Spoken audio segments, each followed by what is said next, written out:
Why is Dana White so controversial?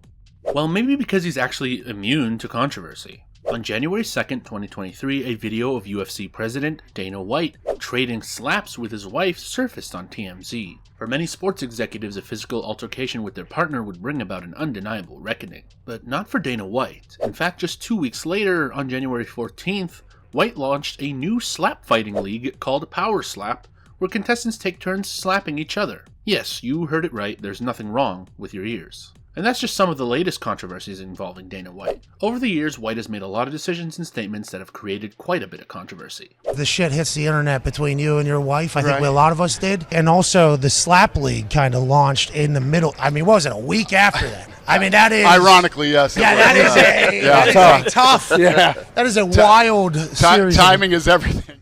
Let's take a look at some of White's most controversial moments over the years, and then let's explore why he is still so popular despite these controversies. Dana White is the current president of the Ultimate Fighting Championship, UFC, the world's leading mixed martial arts MMA organization. White has been in charge of the UFC since 2001 when he purchased it for $2 million with his business partners Lorenzo and Frank Fertitta.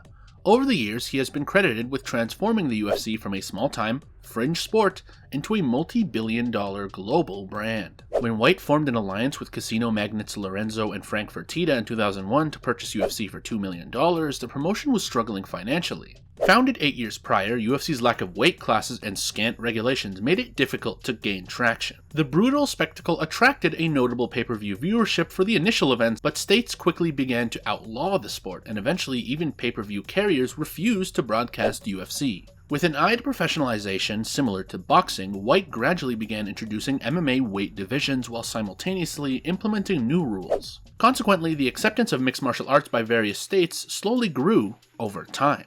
With pay-per-view numbers increasing, White wanted UFC to reach a broader audience. As such, The Ultimate Fighter was born.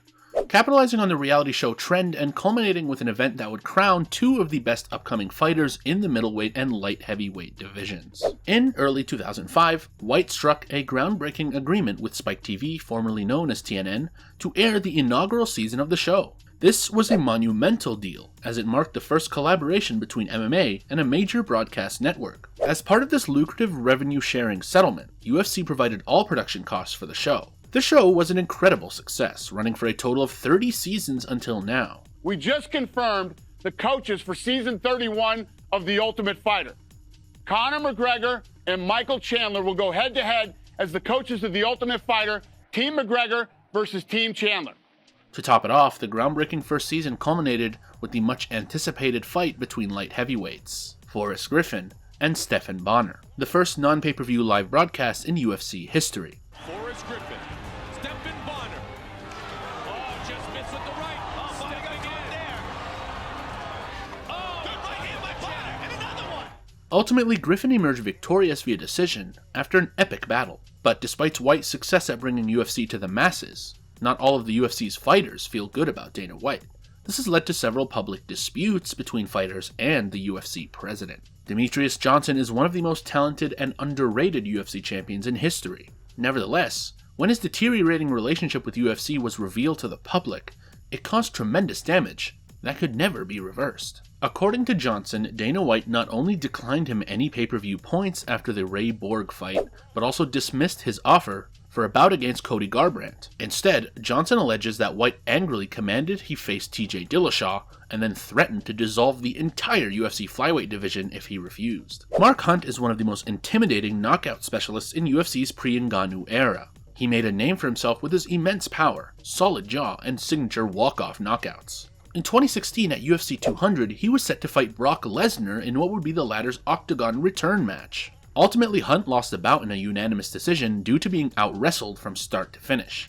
Days later, it was revealed that Lesnar had failed his pre-fight drug test. This provoked Hunt's ire, and he accused White and all UFC higher-ups of knowing about the drug test failure, yet attempting to cover it up as not to disturb their planned fight. However, one of the most controversial things said about Dana White came from Brendan Schaub.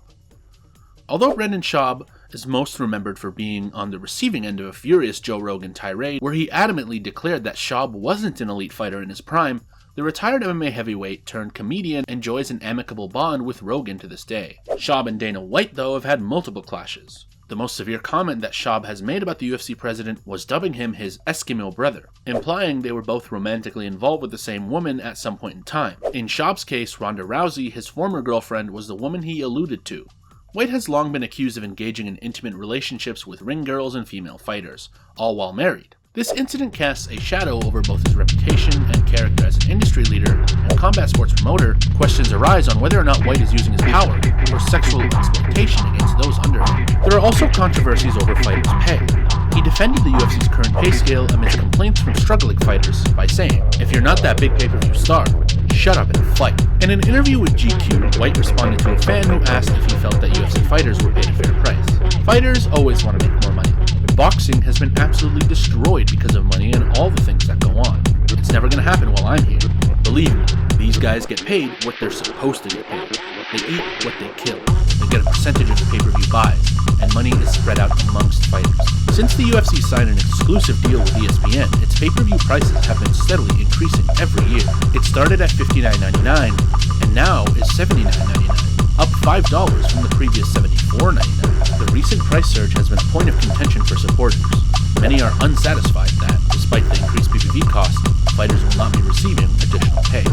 A devoted fan expressed their discontent, revealing that they had purchased tickets for all the events earlier in the year, but were determined not to add another purchase going forward. UFC is a joke. I bought every PPV this year. Now my New Year's resolution is not to buy a single pay-per-view. Back to streaming I go. Another follower was confident that the latest fee adjustment would still mean fighters joining the cage and earning the minimum show and win compensation. And then they'll still have fighters on the card making $10,000. Despite the fact that Dana White was not personally behind this, fans have decided to take issue with the UFC again. The main grievance voiced is that higher prices do not mean increased fighter wages. A complaint echoed frequently in 2022 regarding the organization and its president. And of course, there's the Power Slap launch in January this year, just a couple weeks after a video of him slapping his wife surfaced.